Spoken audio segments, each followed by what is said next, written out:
السلام عليكم، يومكم لذيذ جدا جدا جدا and welcome to my club. فيلم النهارده هو فيلم The Willoughbys اللي عامل مشاكل كبيره جدا ما بين مؤيد قوي جدا جدا للفيلم ومعارض قوي جدا جدا للفيلم. ما بين اللي شايف ان الفيلم يصلح لمشاهده الاطفال واللي شايف ان الفيلم لا يصلح لمشاهده الاطفال. خلينا نعرف يصلح ولا لا يصلح وشويه شرح وتحليل كده للفيلم، ونبدا على طول بدون حرق للاحداث. وقبل حرق الاحداث هديك تنبيه عشان لو لسه ما اتفرجتش على الفيلم. لو انت لسه ما اتفرجتش على الفيلم مطالب تعرف ايه؟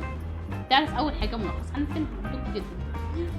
ملخص الفيلم بيعتمد على قصه اب وام انانيين جدا بيرموا ولادهم الاربعه للزمن، ياكلوا بقى مع نفسهم، يشربوا مع نفسهم، يراعوا نفسهم، يعملوا اللي هم عايزينه مع نفسهم، هم مالهمش دعوه بيهم، هم انانيين جدا جدا.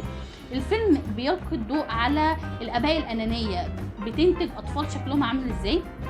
هل الاباء الانانيين بيتحولوا بعد كده لاباء مش انانيين؟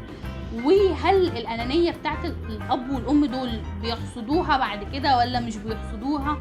الفيلم بيتكلم على تربية الأطفال بشكل أساسي جدا، التربية الإيجابية والسلبية. وطبعا أنت بعد ما سمعت الملخص ده عرفت إجابة السؤال، هل الفيلم ده يصلح ولا لا يصلح لمشاهدة الأطفال؟ وهو لا يصلح لمشاهدة الأطفال. ليه؟ رغم أنه هو فيلم كرتون وكل حاجة، ولكن الفيلم معتمد على الأفكار المجردة للحب والكره والتسامح والعداء وحاجات كتير قوي الأطفال مش هتقدر تفهمها وهتسبب لهم توتر. دي أول حاجة.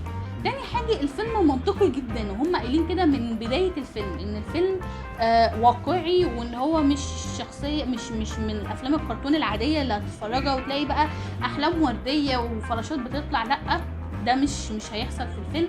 فالمنطقية زيادة عن اللزوم دي مش مناسبة للأطفال. كمان الفيلم فيه مصطلحات الطفل هيبدأ يسأل عنها وهتعمل له توتر، زي مثلا اليتم، ودي حاجة متناولة جدا جدا في الفيلم. فطبعا البيبي لو لسه صغير مش فاهم يعني ايه طفل يتيم هيتوتر. طب انا ممكن في يوم من الايام ابقى مثلا لا قدر الله يتيم، طب انا بابايا ومامتي بيحبوني بيكرهوني هيسيبوني هيرعوني، حاجات كتير كده هتفتح عليه ابواب مش هنخلص. فالفيلم لا يصلح لمشاهده اطفال، ولكن هو ينصح بيه جدا جدا لمشاهده الاباء يا جماعه. الفيلم ده لو انت اب او ام او في عشريناتك عايز تعرف يعني ايه تبقى اب او يعني ايه تبقى ايجابيه سليمه، تربيه ايجابيه سليمه، اتفرج على الفيلم. If you need love, I beg of you find it elsewhere. Thank you. Oh, you are Tim. And you are Willoughby. Good day, sir. His loving parents had no love left over for Tim. All they gave him was his name. نبدأ بقى في حل الأحداث عشان نعرف نتكلم كويس على موضوع التربية الإيجابية السليمة. الفيلم مبني على التضاد. لو انت اتفرجت على الفيلم هتفهم الموضوع ده قوي. التضاد ازاي ما بين شخصية الأب والأم الأنانيين وما بين شخصية الناني والعقيد اللي هم كلهم عطاء وكلهم حب، فيهم دفء في مشاعرهم، مفهومش أنانية، بيحبوهم، بيحبوا الأطفال وبيحتووهم، عارفين احتياجاتهم. كل الحاجات دي كل وقت تضاد باين ما بين شخصية الأب والأم وشخصية الناني.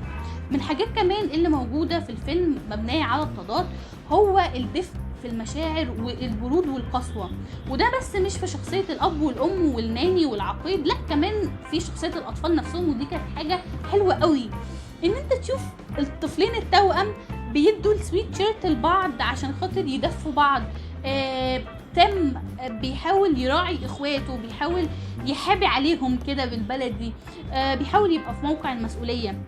دي من الحاجات الحلوة جدا في الفيلم.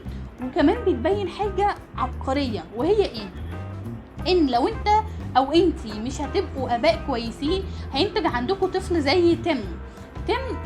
عارف اللي هي شخصية الطفل الماسخ اللي هو ما بين ان هو شكله شكل طفل لكن تصرفاته تصرفات حد عايز يبقى كبير، ما بين ان هو عايز يراعي اخواته لكن هو في نفس الوقت عايز اللي يرعاه. فتم كان باين عليه قوي طول الفيلم ان هو فاقد لكل معاني الطفولة، حتى في أبسط المشاهد اللي هو هيتزحلق من على سلم مش عارف، هو فقد ان هو يبقى طفل. فالحته دي كانت عبقريه. انت مش عايز تشوف ولادك كده، فحب ولادك، راعي ولادك، ما تبقوش زي بابا ومامة تم.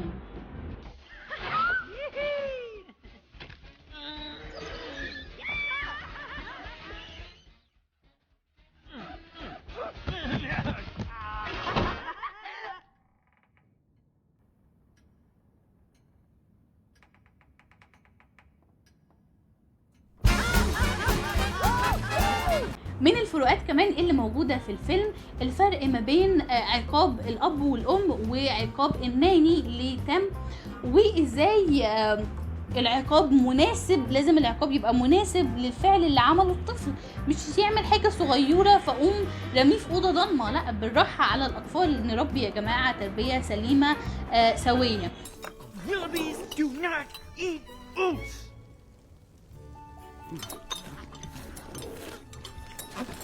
I know you can do this, Skinny Bones. Now eat. No thank you. Eat. Nope. Eat. No. Stop it. Stop. Let go. You let go. Eat. No!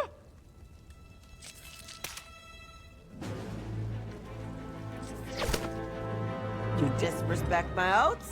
You disrespect me. I have no choice but to put you in the coal bin. I was gonna say time out. You know, I have no choice but to put you in a time out. Why in the world would your parents ever put you in a coal bin? Having childish needs. Like food, sweaters, love. كمان اللي كان حلو في شخصية الناني ان هي عارفة الطفل بتاعها، او اللي هو تم، اللي الطفل اللي هي اخترعاه، ازاي تحفزه، ازاي تخليه يحب نفسه تاني.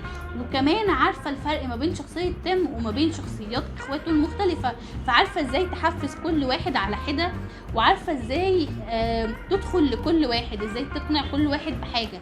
فده بيبين لك قد ايه الواحد المفروض يبقى اب وام كويسين، يفهم ولاده، ما يبقاش بس مجرد اكل وشرب وخلاص وانت كده عايش خلاص. انت عايز ايه تاني؟ مش انت كده اتغديت فراخ، عايز ايه تاني؟ ما انت اتغديت فراخ. لا يا جماعه، الحوار مش كله غدا فراخ.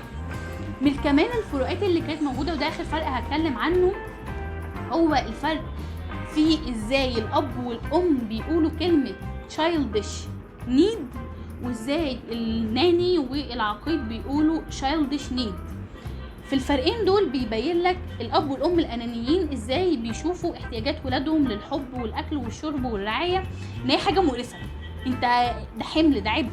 وما بين ان الناني والعقيد شايفين ان هما بيدوهم حاجه عشان خاطر هما كمان يتبسطوا بان هما بيرعوا ولادهم وبيحبوهم. الحته دي محتاجين يا جماعه نروح نشوفها، لازم تعالوا نروح نشوفها. These children always wanting. Nope.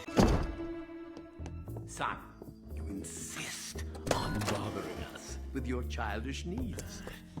Go to the coal bin! Good day, sir. تاني واخر فكرة هنتكلم عنها في افكار الفيلم النهاردة هو فاقد الشيء بيعطيه، وبيعطيه بقوة جدا جدا جدا. دي من الافكار الجميلة اللي متناولة في الفيلم. ازاي؟ الناني احنا عرفنا قرب اخر الفيلم ان هي كانت يتيمة ومحدش رضي ياخدها، ومع ذلك هي اكتر حد في الفيلم ادى حب للناس اللي حواليه. خدت بالك ان شعر الناني على شكل قلب؟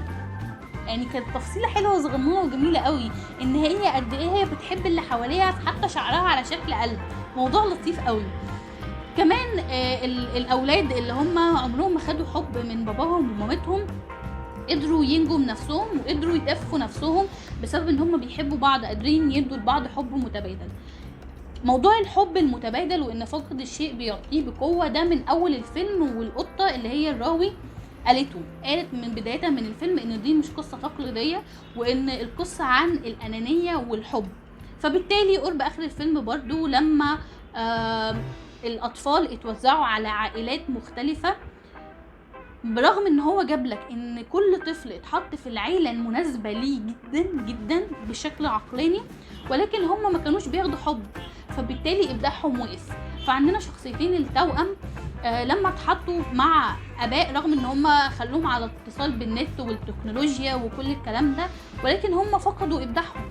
البنت لما اتحطت في اسره محبه للموسيقى، هي عايزه ايه تاني؟ اسره محبه للموسيقى، يعني شغفها كله المفروض يتنمى. لا، دي هي فقدت الشغف بتاعها بالكامل، اللي بسبب ان هي فقدت الحب.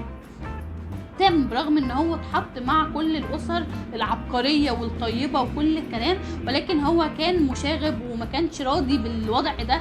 ليه؟ لحاجته برضو للحب. فده كان اشاره واضحه وصريحه يا جماعه، حبوا ولادكم. في هنا بقى حته عايزين نتكلم عنها، حته نتفليكس قوي يعني يا جماعه. طبعا نتفليكس احنا اتكلمنا عن الافكار اللي بتحب تزرعها في المسلسلات والافلام بتوعها في فيديو لا كازا دي بابل. لو ما اتفرجتش عليه هيظهر لك فوق دلوقتي، تقدر تتفرج عليه. ولكن الموضوع وصل للكرتون يا جماعه. فكره نتفليكس وان هي بتحاول تروج لافكار الشذوذ وصل للكرتون. احنا وصلنا لمرحله متاخره. ازاي؟ من الاسر اللي اتبنت تم كانت اسره عباره عن ذكرين ومتبنيين اطفال واتبنوا كمان تم. فطبعا اي طفل هيشوف المشهد ده هيسال سؤال مهم: هو ليه الاسره دي مكونه من راجل وراجل، مش بابا ماما؟ ليه 2 بابا؟ مش عارفه. نتفليكس حاولت تلطف الموضوع وقامت جايبه في المشهد اللي بعدها سنجل ماذر، او يعني احنا مش عارفه المسمى ده، مش موجود عندنا قوي في مصر، لكن بتربي لوحدها ومعها اطفالها. ولكن ده لا يمنع فكره الجي اللي بانت على الشاشه في فيلم الكرتون. لو ما لحقناش الموضوع هيحصل زي ما اتكلمنا في فيديو لا كازا دي بابل، وهنلاقي الموضوع فرط مننا وبقى موجود بشكل واضح وصريح في افلام الكرتون. فاحنا محتاجين نقف في الموضوع ده من دلوقتي ونقول نتفليكس مش حابين الموضوع ده. اخر حاجه نتكلم عنها في فيديو النهارده هي الاغنيه العبقريه، اغنيه I Choose You. ايه الاغنيه دي؟ هي اولا صوتها يعني انا عيني قلبت قلوب، انا مش عارفه، بس هي صوتها حلو قوي يا جماعه بجد والله. صوتها حساس قوي وجميل، والاغنيه كلماتها حلوه. انا في حته عجبتني ان مش معنى ان انت عايش في منزل ان ده يبقى الوطن بتاعك، انت بتنتمي لفين ما يكون الحب. خلصوا يا جماعه الفيديو وانزلوا تحت في الديسكريبشن هتلاقوا لينك الاغنيه، لو سمحتوا اسمعوها عشان هي اغنيه عبقريه جدا جدا جدا. اتمنى يبقى شرح الفيلم عجبك. لو في فيلم او مسلسل عايزين نتكلم عنه ممكن تسيبولي تحت في الكومنتس. اخر الفيديو بنعمل ايه؟ بنعمل لايك وشير سبسكرايب للقناه عشان يوصلك كل ما هو جديد في عالم الكلابيا. ممكن كمان تعمل لايك للبيج بتاعتنا على الفيسبوك. شكرا ان انت اتفرجت على الفيديو للنهايه. باي باي.